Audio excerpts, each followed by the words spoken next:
Okay, Kaylee, I'll try and do this as quickly as possible. So the first thing you want to do is go to your window menu in Photoshop and open up something called animation, which will bring up this little window. And then you go ahead and open up your 3 images that you want to flash. So I'm just going to randomly pick images from my folder. And let's pick 3 of them. So here's 3. And then what you basically do is you pick the one image, and see, you can see it down here on the frame. And if you want to make a new frame, you just click this button right here. It's like a page turning. It'll make a new frame, and then you go over to that frame and you basically put the image you want on there. So I'm going to drag this image from here to there, right there. And what you have to do is you have to go back to the previous frame you were on, because see, now they both changed, and you have to turn off the layer that I actually put the new one on, and then you come back here and you turn it back on.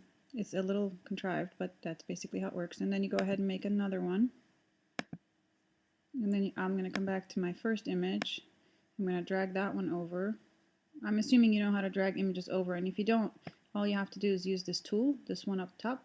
That's the drag tool. You go to your original image, you click on it, you hold on, and you drag it to the tab of the other image you're going to put it on.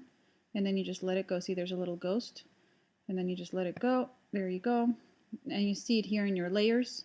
So now, as you'll notice, it's actually in all the frames, so you do have to go all the way back and turn it off. So I'm going to turn these off. See, now that one's back to the tulip. I come in here and I turn that layer off. Sorry, that one's back to the leaves, and then I come in here and I turn that layer back on. So now if you look down here on my animation, you'll see that there's actually 3 of them, and they're all 3 different images.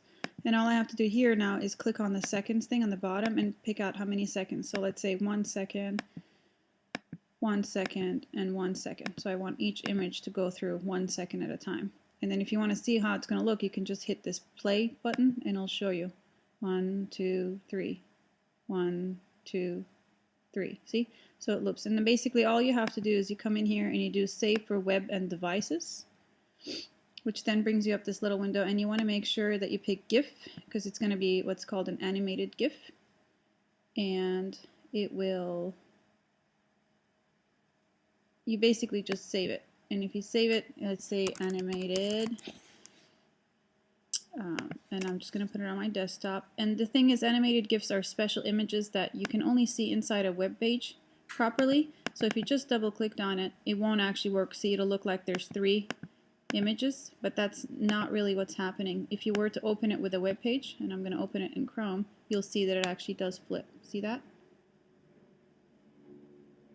There you go. That's how you make them.